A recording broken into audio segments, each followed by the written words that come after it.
better clarity today. Now, when we talk about capacity factor or plant factor, so it is whatever is the average demand on the plant that is divided by the rated capacity of the power plant. Now, if we talk about the load factor, that also looks similar, where we have average demand upon maximum demand. If you see this point number 9, load factor is average demand upon maximum demand.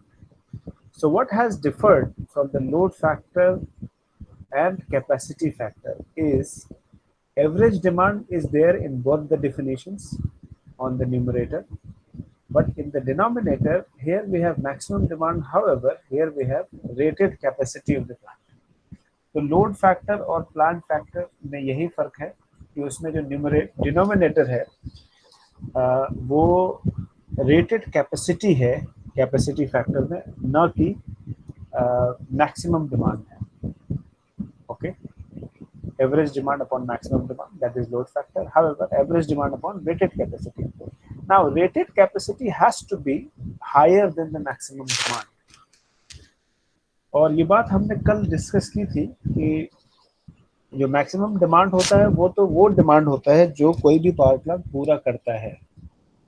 But then there are some emergencies, some reserves, and that is why the rated capacity of the power plant is always more than the maximum demand of the power plant.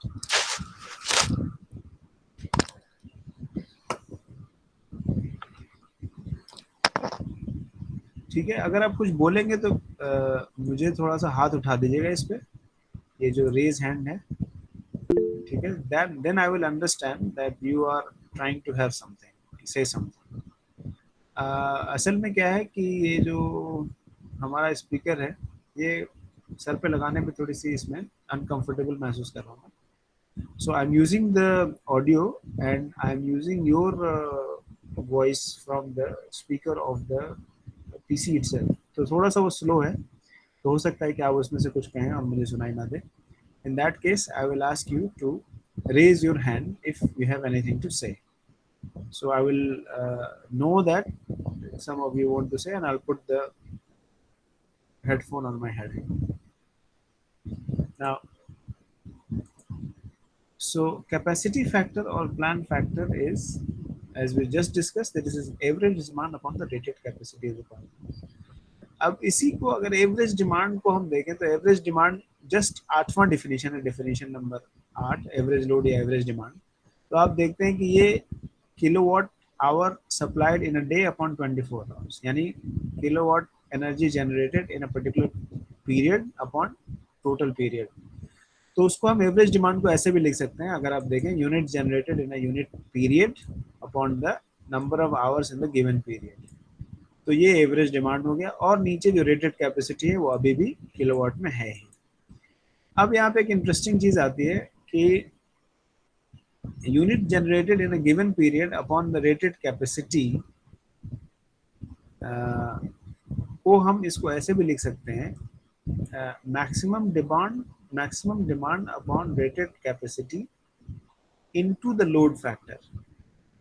ये इस वजह से क्योंकि load factor in any way is average demand upon maximum demand. तो maximum demand और maximum demand cancel हो जाएगा और बच जाएगा average demand upon rated capacity, which is in any way capacity factor. समझ पा रहे हैं? ये आप समझ पा रहे हैं 14.15 जो है, how maximum demand upon rated capacity into load factor can be written.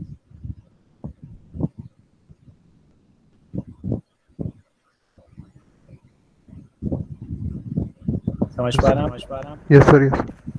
हाँ, तो load factor in any way is average demand upon maximum demand. ये वाला डेफिनेशन 14.9 देखिए और 14.15 देखिए. तो दोनों को आप देखेंगे तो मैक्सिमम डिमांड और मैक्सिमम डिमांड एक में न्यूमरेटर में एक में डिनोमिनेटर है, तो दूसरे को नेचुरली कैंसिल कर देगा और बच जाएगा average demand upon rated capacity, which is in any way average demand upon the rated capacity. यहाँ से एक बात ये समझ में आती है कि लोड फैक्टर किसी सिस्टम का जितना भी होगा, कैपेसिटी फैक्टर उससे कम होगा, ठीक है। जैसे मान लीजिए लोड फैक्टर 0.55 है यानी 55% है, तो उसकी जो कैपेसिटी फैक्टर होगी वो 0.55 से कम होगी। वजह क्या है, जो मैक्सिमम डिमांड है उससे हमेशा ज़्यादा होती है जो प्लांट की रेटेड कैपेसिटी होती है। तो इसका मतलब कैपेसिटी फैक्टर अपने आप में 1 से कम होगा, हाँ 1 से कम होगा, और उसको आप लोड फैक्टर से मल्टीप्लाई करेंगे जो कि पहले से ही 1 से कम है, तो ये और भी ज़्यादा कम हो जाएगा। So that is an important factor for us to understand कि लोड फैक्टर तो जितना है उतना है, कैपेसिटी फैक्टर जो है वो उससे भी कम होगा। मीनिंग अगर लोड फैक्टर 55% है तो जो कैपेसिटी फैक्टर है वो 50%, 45% या 30% भी हो सकता है।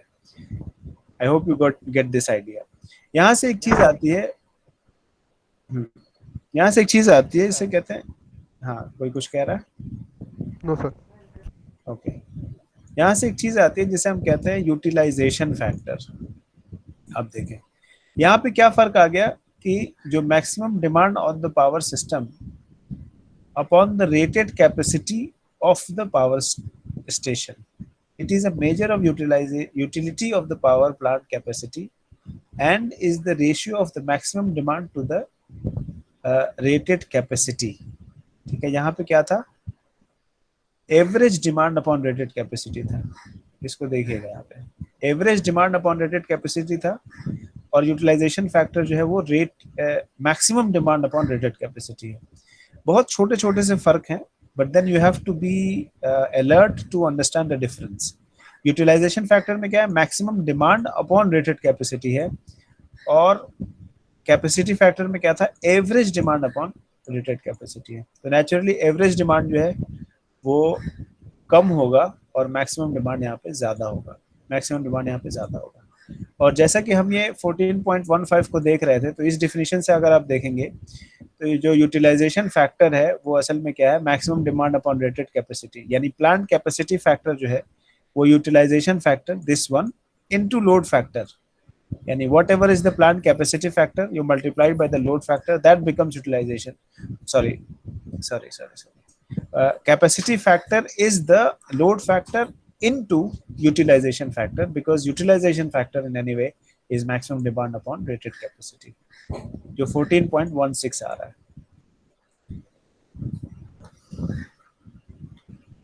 अब बात करें प्लांट ऑपरेटिंग फैक्टर और प्लांट यूज फैक्टर, तो अब ये मैक्सिमम डिमांड की बात हो रही है, एवरेज डिमांड की बात हुई थी, तो जाहिर सी बात है ये किलोवाट की बात हो रही है। अब यहाँ पे इसको एनर्जी के फॉर्मेट में लाया गया, तो ये that becomes plant use factor which is total kilowatt hour generated upon rated capacity of the plant into the number of operating hours. इस तरह से हम प्लांट यूज फैक्टर निकाल सकते हैं। We already know installed capacity, the total of the station capacity is available to supply the system load is called installed capacity।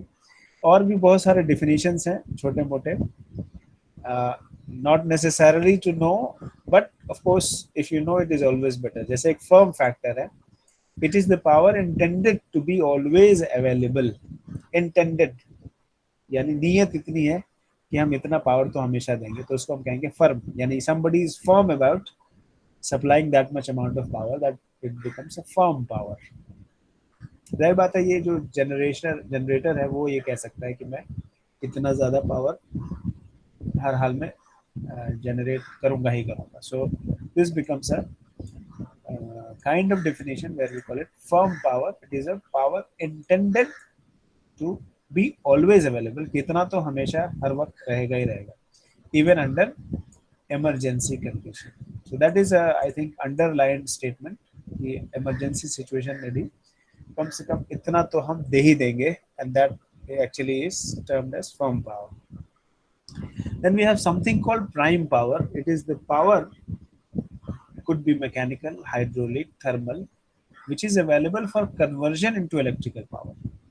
so more like the definition comes from the prime mover, यानी जितना power हमारे पास prime mover पे available है, that we call it prime power, which is a combination of the raw power और mechanical power और hydraulic और thermal power which is available for conversion into electrical power। so this is prime power, yani power at the prime mover. Then we have something called dump power. Now this dump power is connected with the hydropower plants only, and it is the power in excess of the load requirement. जितना extra है, जैसे कि आप नाम से भी समझ रहे हैं, dump something has to be dumped, ठीक है? And it is made available by surplus water, यानी power, पानी ज़्यादा हो गया reservoir में, so we have some extra power available at a hydro power plant. Okay, so it is a power in excess. जितना भी लोड डिमांड है उससे ज्यादा जो एक्सेस पावर है, that is termed as dump power. Then we have something known as cold reserve and hot reserve. Now when we talk about the cold reserve, it is reserve generating capacity which is available for service but not normally ready for immediate loading. ठीक है, reserve generating capacity है, service के लिए available है लेकिन immediately available नहीं है, ठीक है? It is in the reserve but it takes some time, यानी टाइम फैक्टर है यहाँ पे, इमीडिएटली अवेलेबल नहीं है, and but it can be available. तो ये हो सकता है कि एक जनरेटिंग पावर प्लांट है कहीं पे और उसको हम जनरली यूज़ नहीं करते बट किसी कंडीशन में यूज़ कर सकते हैं, या हो सकता है उस पर खर्चा बहुत आता हो, या हो सकता है उसमें मेंटेनेंस की ज़्यादा ज़रूरत पड़ती हो, तो इसलिए उसे हम रखते तो हैं लेकिन जनरली उसे हम यूज़ नहीं करते. So what we can call it cold reserve, कि रखा हुआ है हमारे पास, थोड़ा सा महंगा पड़ता है हमें बट अगर ज़रूरत होगी तो उसे भी हम इस्तेमाल कर लेंगे. So that's what cold reserve means. Then we have something called hot reserves, which is related with the thermal power plant. It usually refers to boilers excess capacity, यानी जितना बॉयल कर रहा है वाटर को स्टीम में convert कर रहा है, जितनी जरूरत है उतना कर रहा है, बट ये ज्यादा भी कर सकता है, तो जो ज्यादा एक्स्ट्रा कर सकता है that is called hot reserve. Of course these are the terms related to some particular vernacular, यानी एक थर्मल पावर में डेफिनेशन है हॉट रिजर्व. डंप पावर जो है वो थर्मल पावर में उसका कोई मतलब नहीं है. So dump power is something related with hydro power vernacular. So it depends on the thing we discuss or a particular context that we exhorts upon. So hydropower में अलग definition है, hot reserve ये thermal power से related definition है. Then we have something called operating reserve. It refers to capacity in service in excess of peak load. यानी ऐसा load, ऐसा reserve जो हमारे पास है जिससे हम पीक को सर्व कर सकते हैं. शाम में 6 बजे बहुत ज़्यादा लोड हो जाएगा तो हम उसके लिए कुछ रिजर्व रखते हैं, और चांसेस ये भी है कि जो हमारी जो फोरकास्टिंग है उससे ज़्यादा बढ़ जाए, तो हम हमारे पास कुछ रिजर्व होनी चाहिए जो कि ऑपरेटिंग कंडीशन में होनी चाहिए, known as operating reserve. Then there is something known as spinning reserve, and this reserve you will actually hear maybe more often than other definition जो ऊपर के 4-5 डेफिनेशन हमने पढ़े हैं. For the sake of understanding, we know what are these words and terms, but then we generally do not hear much about these terms and what you call definitions. But spinning reserve you will hear a lot, and it is significant. It is generating capacity connected to the bus and ready to take load. So very significant. ये वो है जो बस से connected है, यानी power, यानी it is already synchronized, इसकी फेज सीक्वेंस सही है, इसकी फेज शिफ्ट इसमें कोई नहीं है. So it is completely in sync with the grid, यानी ऑलरेडी सिंक्रोनाइज्ड है. So and that is why it is called spinning reserve. Spinning यानी घूम रहा है, यानी the generator is spinning, rotor is spinning. So it's a spinning reserve, meaning it is something which is already running on some no load, but then it is ready to take load. अगर कहीं से load बढ़ता है तो ये उस load को match कर जाएगा. इसमें बात लिखी भी है, in order to take instantaneous peak loads, the system must have capacity in readiness to serve. एक चीज है कि अचानक से लोड बढ़ा और आप कहते हैं कि जनरेटर स्टार्ट करो, ठीक है? एज एन इंजीनियर अपने आप को सोचिए, you have to supply a load and suddenly load increases. एक ऑप्शन है जनरेटर स्टार्ट करो. अब जनरेटर स्टार्ट करो has its own time to start. It takes some time to start. कोई 1 घंटा ले लेता है, कोई 10 मिनट लेता है, कोई आधा घंटा लेता है, कोई 5 मिनट में स्टार्ट हो जाएगा. सो जनरली जो एकदम से स्टार्ट होने वाली होते हैं वो एकदम से मतलब in few seconds, they are diesel based generators or oil based generators, so they are good for these services. एकदम से बढ़ा तो आपने लगा दिया. लेकिन उससे भी एक बड़ी चीज है, उससे भी एक आगे की चीज है, दैट इज स्पिनिंग रिजर्व. यानी there is something, there is power plant which is already spinning at no load, and as soon the load is coming it is matching with the things, matching with the load. जी, एक minute रुकिएगा.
तो मेरे ख्याल से हमने सारे definitions cover कर लिए. इसमें अगर आप चाहें तो we can go through these definitions, और अगर इसमें कोई डिफिनेशन ऐसा लग रहा है जो आप क्लियर नहीं हो पाया तो आप इससे पूछ लीजिए. जी.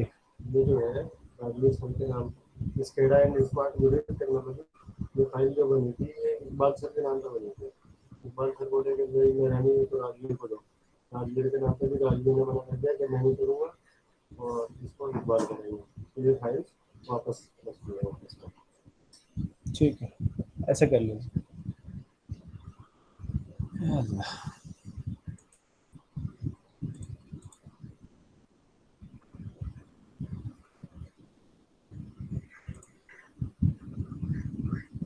तो कोई इशू है, कोई डिफिनेशंस में कोई कंफ्यूजन? ये बाय द वे मैंने ये आप लोगों के लिए यहाँ पे लगा दिया है, लगा दिया है Murad. Let me just tell you that I already put it in the classroom. जो आपका क्लासरूम है, if you check it, 21 BTech, तो इसमें आज ही मैंने ये 2 यूनिट्स, 2 सेक्शंस अपलोड किए हैं. वन इज़ डेफिनेशंस, इसको आप लोग देख लीजिए, और one is that is not service.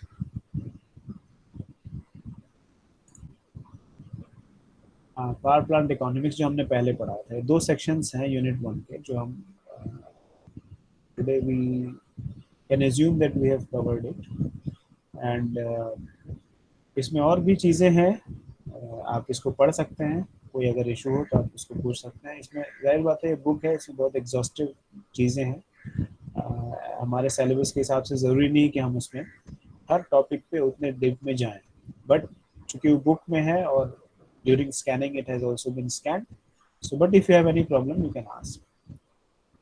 Final point is that we have to match the match these topics and subtopics with the syllabus which is already I have already provided. अगर उसमें से match हो रहा है और अगर लग रहा है कोई टॉपिक छूट रहा है तो you can always remind me कि सर ये टॉपिक छूट रहा है, इस पे हम हमें कुछ पढ़ा दीजिए, so that we will cover. अब अगर अभी फिलहाल की बात करें जो हम कवर कर रहे थे, so these are the definitions, कुछ 22 डेफिनेशंस हैं। Some are important, some are not that important, but generally examination में ये जो डेफिनेशंस होते हैं इसमें 3 4 5 6 जो भी एग्जामिनर शायद पूछ सकता है। उस पे कुछ न्यूमेरिकल्स हैं इन्हीं डेफिनेशंस के ऊपर।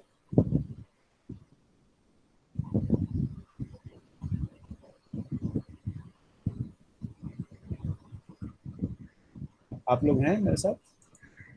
Yes sir. Yes sir. तो अगर आप चेक करें, ये एक सवाल है, इट्स टिपिकल क्वेश्चन जैसा कि अक्सर आता है। इस सवाल को देखिए, अ रेजिडेंशियल कंज्यूमर, एक कंज्यूमर क्या, एक पर्टिकुलर इंसान की बात हो रही है।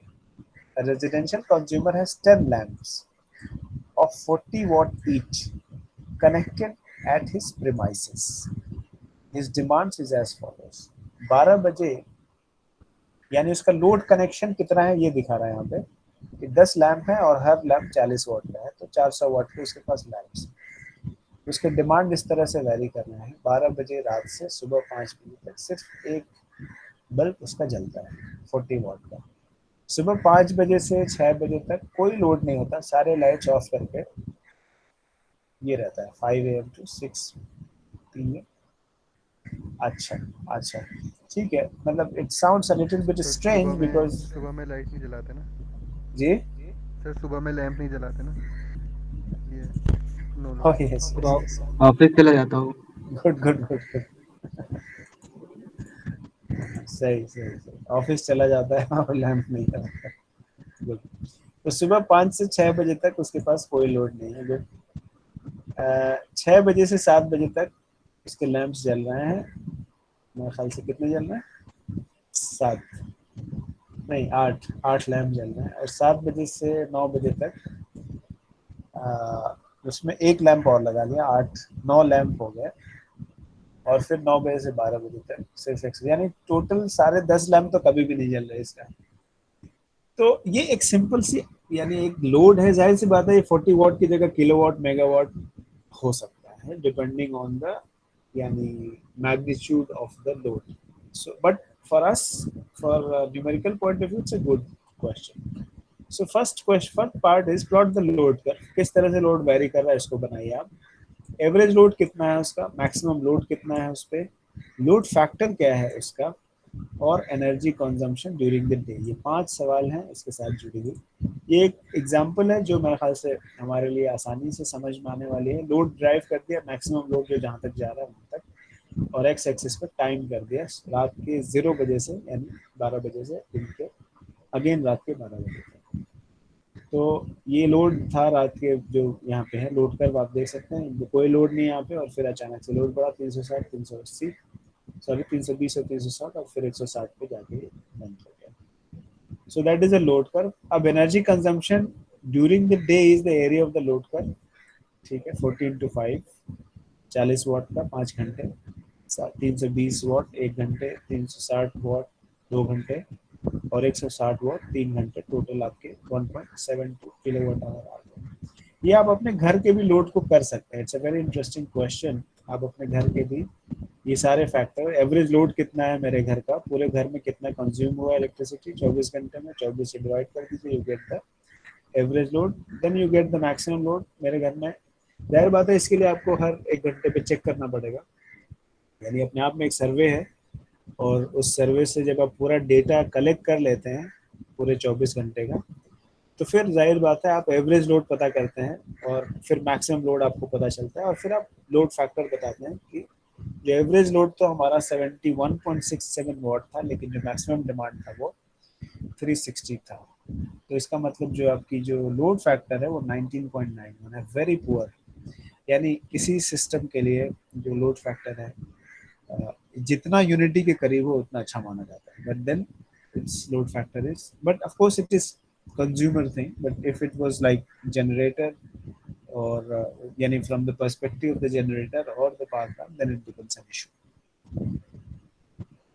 इट्स अ सिंपल, बहुत साफ साफ समझ में आने वाली बात है. I hope nobody in the class कि जो ये कहे कि मुझे ये बात नहीं समझ में आई. We already have discuss the definitions. एक और क्वेश्चन देखिए, define the terms load factor, diversity factor. ये तो डेफिनेशन से आपको मिल जाएगा. और एक सवाल इसी के साथ है, generating station, this has come into UP technical university somewhere. Generating station has daily load curve as time 0 to 6, 6 to 10, 10 to 12, and 20 to 24, and the loads in megawatt. Draw the load curve, load duration curve. दो curve है, load curve और load duration curve. तो ये हो सकता है समझने में आसानी हो, बट आपको ड्रॉ करने में ये टाइम टेकिंग एफर्ट है.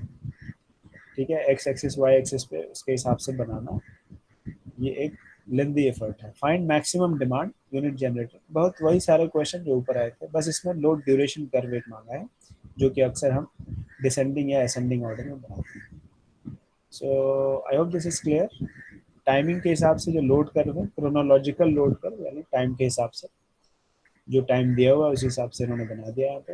And then we have maximum demand 70 watt megawatt, unit generated during, इसी के हिसाब से एरिया ऑफ कर्व. और ये है आपका load duration curve.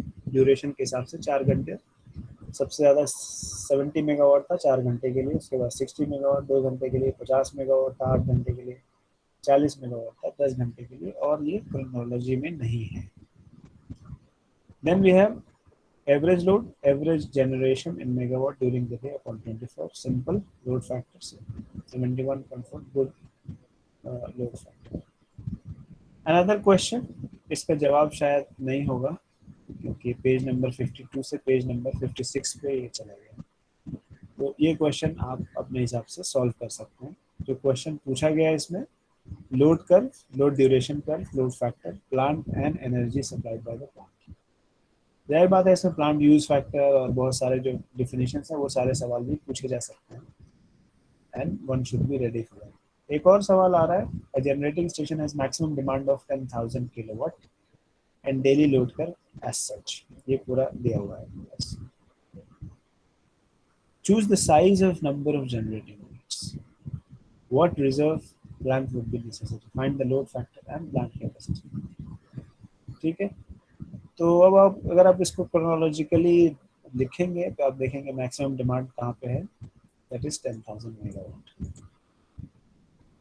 So you got maximum demand, energy generated in 24 hours, load factor 55%, और इसके बेसिस पे from the shape of the load curve.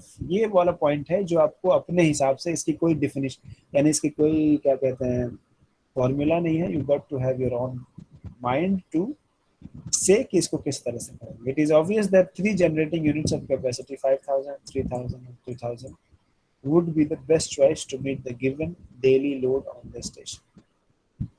10,000 maximum पहुंचा था, तो इसमें इसको जाहिर बात है 2,000 भी है 3,000 भी है, और तो ये सारे डिनोमिनेशंस मीट करने के लिए आपको एक तो 5,000 का रख लीजिए, जिससे कि यानी जब ये बेस लोड है स्पेशली एक पर्टिकुलर लेवल के बाद वो मीट हो जाए.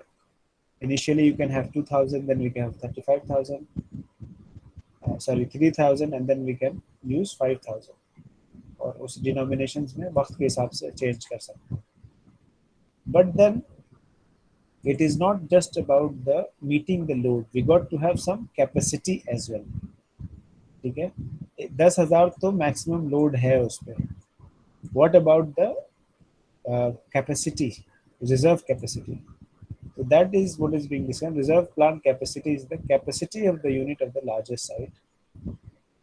यानी ये एक general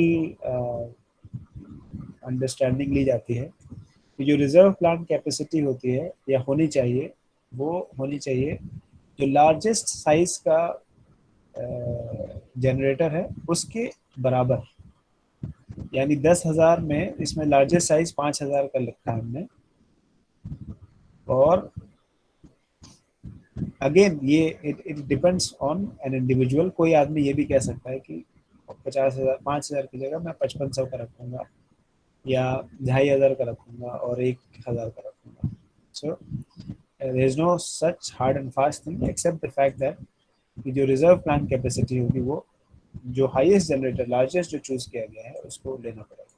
so that is 5,000 megawatt. In that case install capacity 10,000 में और 5,000 ऐड हो जाएगा. That becomes 15,000 megawatt. In that case plant capacity factor change हो जाएगा because energy generated upon 24 our यानी एनर्जी डिमांड तो सेम थी बट रेटेड कैपेसिटी वो 15,000 हो गई जो जबकि पिछले वाले केस में मैक्सिमम डिमांड सिर्फ 10,000 थी. सो 10,000 से 15,000 वेरी हो गया. So that is why load factor और प्लान कैपेसिटी फैक्टर में चेंजिंग आ गई. लोड फैक्टर 55% था बट प्लान कैपेसिटी फैक्टर 36% था. और फिर उसी हिसाब से यानी दिस इज अ शेड्यूलिंग इसे कहते हैं. Scheduling of the power plant कि कितने बजे से कितने बजे तक कितना पावर प्लांट दिया जा सकता है. ठीक है. There are few more questions you can actually, I've already supplied it to your classroom. You can actually solve it and have more experience on such questions. कोई सवाल है इसमें? Any question?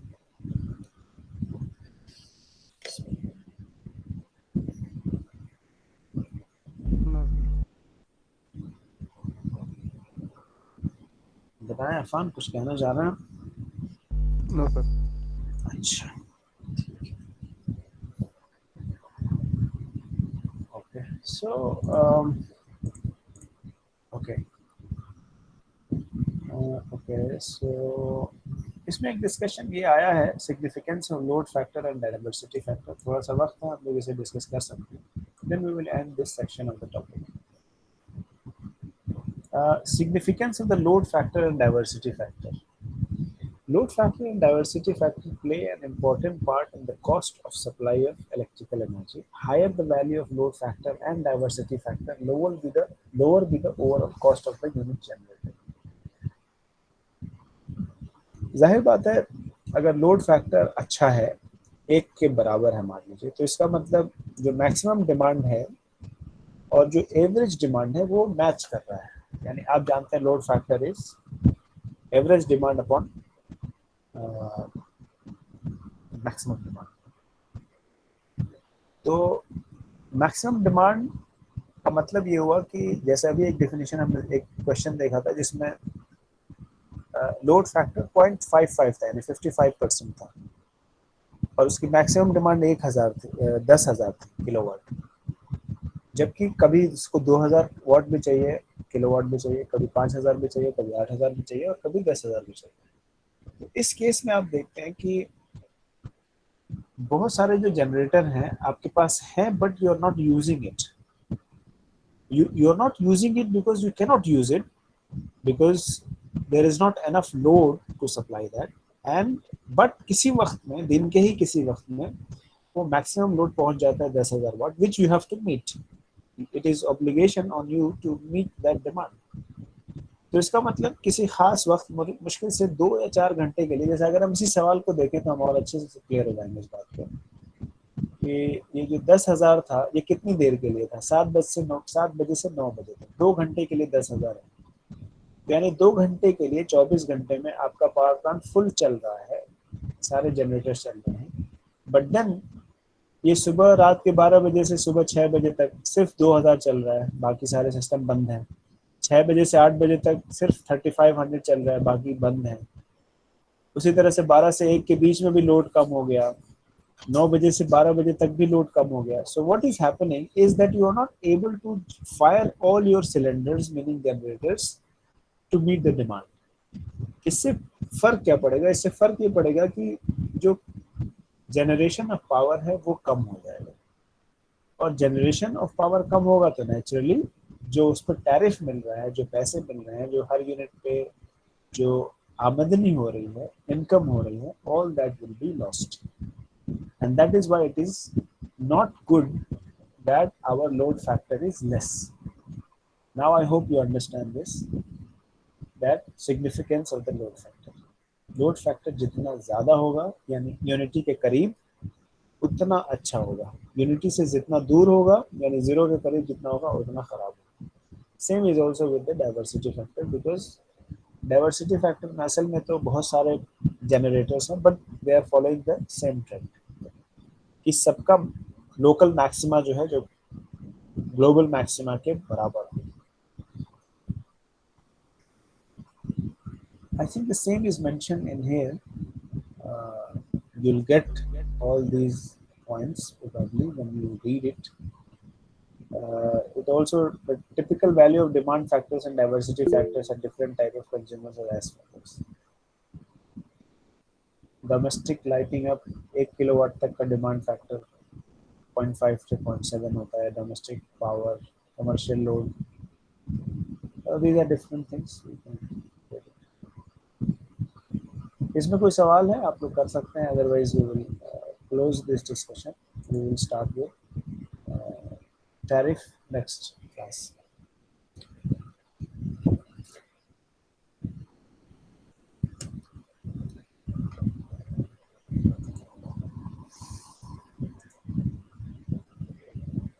कोई सवाल?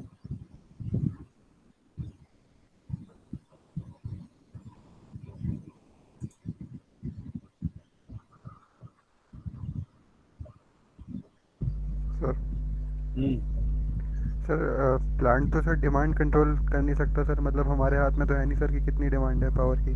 तो सर हम कैसे मतलब लोड फैक्टर कैसे कंट्रोल हो सकता है सर? वो तो सर डिपेंड करता है ना एरिया पे। Very good question, very good question. कि जब डिमांड हमारे हाथ में नहीं है तो फिर लोड फैक्टर हमारे हाथ में, we can't control. And the reality of the fact, truth of the matter is that we really cannot control the load factor. इसीलिए एक कॉन्सेप्ट आता है जिसको कहा जाता है डिमांड साइड मैनेजमेंट। जैसे कि नाम से समझ में आ रहा है, डिमांड साइड यानी जिधर लोड है उसको किस तरह से मैनेज करें। तो generally what we do is, हम कुछ इंसेंटिव्स लगाते हैं as a power system. We do some incentives. Incentives जैसे कहते हैं हम कि अगर आप, we already have a load factor, हमें मालूम है कि कितने बजे से कितने बजे तक लोड ज़्यादा पावर यूज़ करते हैं और कितने बजे से कितने बजे कम यूज़ करते हैं। फॉर एग्जांपल हमें मालूम है कि रात के 11 बजे के बाद और सुबह के 5 बजे तक जो लोड है वो बहुत कम रहता है। तो हम लोगों को इनकरेज कर सकते हैं कि आप उस वक्त पावर ज़्यादा जनरेट करो। और इनकरेज कैसे करेंगे? सबसे बड़ा मोटिवेशन जो है क्या है?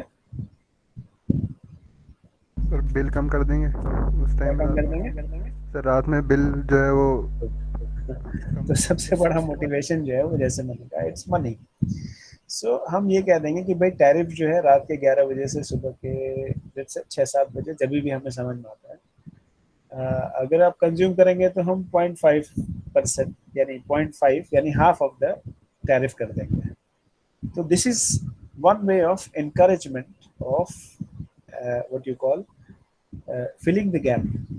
ठीक है, कि जिस वक्त लोड कम हो रहा है उस वक्त हम चाह रहे हैं कि लोगों को कुछ इंसेंटिव्स दें। उसी तरह से हम ये भी कर सकते हैं कि जो रश आवर है यानी मैक्सिमम पीक लोड है उसमें हम टैरिफ बढ़ा दें। ठीक है, ये कुछ तरीके हो सकते हैं कि टैरिफ को बढ़ा के और उसको ये कहा जाए कि भाई, since tariff has increase people will definitely try to, जो उनके मेन लोड्स हैं, जैसे कि कुछ काम आदमी कभी भी कर लेता है, जैसे आयरनिंग करनी है, पानी चढ़ाना है, ठीक है, वॉशिंग मशीन यूज़ करना है, कपड़े धोने हैं। तो ये इसका कोई ख़ास टाइम नहीं है, इसको आप कभी भी कर सकते हैं। सो आप इसको शेड्यूल, जाहिर बात है अगर आपको पैसे ज़्यादा देने पड़ेंगे तो आप इसको ऐसे टाइम में शेड्यूल करेंगे जबकि बिल कम आता हो, और इस तरह से आप उस कर्व को मैनेज कर सकते हैं। ये तो एक घर की बात है। But the same applies all the more for, there are different types of loads कि कमर्शियल लोड है। कमर्शियल लोड में आप जो है उसको डिस्ट्रीब्यूट कर देते हैं इस तरह से कि कुछ लोग जो है वो जल्दी अपना काम शुरू करें सुबह में और कुछ लोग देर से शुरू करें। ठीक है, यानी हर आदमी का वर्किंग टाइम जो है वो सेम ना हो, तो वो डिस्ट्रीब्यूटेड हो। तो इस तरह से बढ़ सकता है। एग्रीकल्चरल लोड्स हैं, उसको आप इंसेंटिव दे दें कि भाई आपको जो भी यानी पंपिंग सेट चलाना है पानी को इरिगेट कर ज़मीन को इरिगेट करने के लिए, so you try to do in the night and you'll get very less tariff because of that. So all these are the ways and means through which we can actually manage our demand side. इस तरह से करके हम load factor को करीब लाने की कोशिश करें. There could be more options as well. I hope sir you get the answer. Yeah? Okay sir. Sir लो जी, सर लोड तो हमारा सर पावर स्टेशन से भी कंट्रोल कर सकते हैं कैसे? सर। जैसे आपने बताया कि रात में ज़्यादा यूसेज करे कंज्यूमर, उसी हम्म, हिसाब से जिस टाइम पे हम लोगों को लगे कि कंज्यूमर का यूसेज ज़्यादा है, उस टाइम हम्म. पावर की सप्लाई अगर कम हो तो उससे लोग अपने आप यूज़ कम करना शुरू करेंगे। नहीं, वैसे दोनों डिपेंडेंट चीज़ें हैं. यानी कि अ, हम कम देंगे तो लोग कम यूज़ करेंगे ऐसा नहीं है. लोग आप कभी पूछते हैं, आप कभी ये सोचते हैं कि मुझे कोई चीज़ यूज़ करनी है तो मुझे ज़रा सा इन्फॉर्म करना है कि भाई मैं यूज़ करने जा रहा हूँ. कोई किसी को इन्फॉर्म, नोबडी इन्फॉर्म्स इट. और आप तो मतलब एक छोटे से कंज्यूमर हैं, कुछ यानी 200 वाट 200 वाट तक यूज़ करेंगे आप. जो लोग सर एसी चलाते हैं या बहुत बड़े बड़े फैक्ट्रीज चलाते हैं वो भी किसी को इन्फॉर्म नहीं करते. सर एक जैसे सर हम लोग सिटीज में रहते हैं, लेकिन सर बहुत से विलेजेस में अभी भी वहाँ टाइम फिक्स रहता है कि हम्म, इतने बजे से इतने बजे तक रोज इलेक्ट्रिसिटी जानी ही जानी है। तो उन लोगों के लिए तो सर टाइम फिक्स है कि इस टाइम पे ही हम लोगों को सारा अपना काम करना है। तो अगर पावर सप्लाई हम लोग कम कर देंगे या लिमिटेड टाइम के लिए फिक्स कर देंगे तो अपने आप लोड कम हो जाएगा सर उस टाइम पे। हाँ, अब इसे ये कम्प्लीटली डिफरेंट कॉन्सेप्ट आ गया जिसको लोड शेडिंग कहते हैं. Ideally there should not be a load shedding. ठीक है, load shedding is never a ideal option और ना ही कमर्शियल ऑप्शन है. अगर आप पावर ही ऑफ कर देते हैं तो आप कमाएंगे क्या if you are seeing from the economic perspective. आप समझ रहे, लोड शेडिंग एक हमेशा इंडिया में तो ये एक नॉर्म हो गया है. But load shedding is a sort of an emergency option. ठीक है, अगर इसे आप एक्सट्रीम इमरजेंसी नहीं कह सकते तो इसको आप येलो कैटेगरी में रख सकते हैं. If it is not red then at least it is yellow, it is never green. Reason being कि आप में जो भी आदमी पावर सप्लाई कर रहा है तो उसकी रिलायबिलिटी तो यही होती है ना कि 24 घंटे पावर सप्लाई हो. But the point is when we cannot do that and there is more of the demand than the supply, what we do is we just cut off some load. We shed the load. This is known as load shedding. But load shedding is never a yani good option. It is never an option. It is a what you call in compulsion when power utility goes for load shedding. That is never a right option. तो उसको आप count ना करें. uh, यानी you can never count emergency situation for your improvement of any factor. ठीक है, तो एक तो ये चीज हो गई. दूसरी चीज है कि लोड जो आपने पहला सवाल किया था कि जो हम लोड क्या मैनेज कर सकते हैं जनरेशन साइड से. तो ठीक है, आपकी ये बात सही है कि हम लोड कम देंगे जब कम लोग यूज कर रहे हैं. लेकिन इकोनॉमिक के पर्सपेक्टिव से ये नेगेटिव है. नेगेटिव इस वजह से है कि आपने अच्छा खासा इन्वेस्टमेंट किया है, फिक्स्ड कॉस्ट लगाया है इस वजह से ताकि जो है आपके सारे जनरेटर्स चलेंगे तो पावर जनरेट करेंगे तो फिर प्रोडक्शन से you will get income. Because you are unable to generate income because there is no load, it is a loss. ठीक है, सो पावर प्लांट की लाइफ भी तो ज्यादा, हम्म. सर पावर प्लांट की लाइफ भी तो ज्यादा होगी ना उससे।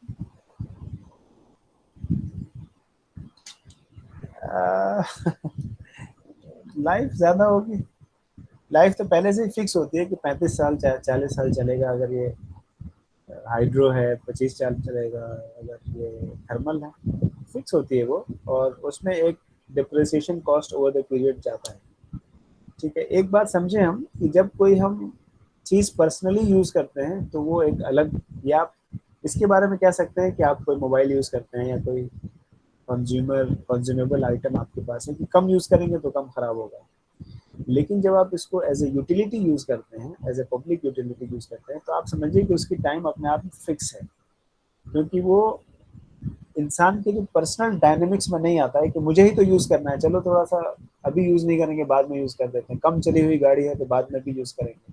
यहाँ पे ऐसे नहीं होता है, यहाँ पे ऐसे होता है कि आपने खरीद लिया है और अगर आप उसे डंप कर देंगे तो और जल्दी खराब हो जाएगी, उसकी मेंटेनेंस नहीं होगी, उसके लिए इतना फंड जनरेट नहीं होगा, तो वो रखे रखे ही सड़ जाएगा, खराब हो जाएगा।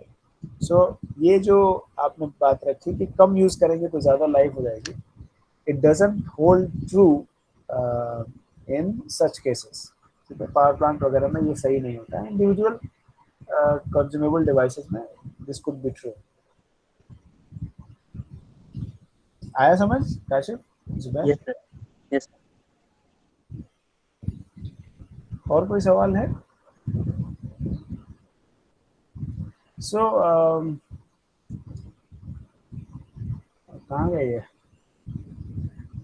Class monitor? Rohit, are you there? Sir Rohit की तबीयत खराब है। अच्छा, तो अरफान आप बना के भेज दीजिए, क्या हो गया रोहित को? पता नहीं से शायद फीवर आ गया उसे। अच्छा अच्छा, खैर, तो आप बना सकते हैं इसका वो? नो सर, मैं स्क्रीनशॉट ले सकता हूँ सर। अच्छा नहीं, स्क्रीनशॉट नहीं लीजिए, फिर आप ऐसा कीजिए, आप लोग अटेंडेंस दे दीजिए, मैं उसको सेव कर लेता हूँ। अटेंडेंस दे दीजिए इसके, इन कॉल मैसेज दे दीजिए। अरबाब कुछ कह रहे हैं? No sir. ठीक, ठीक है।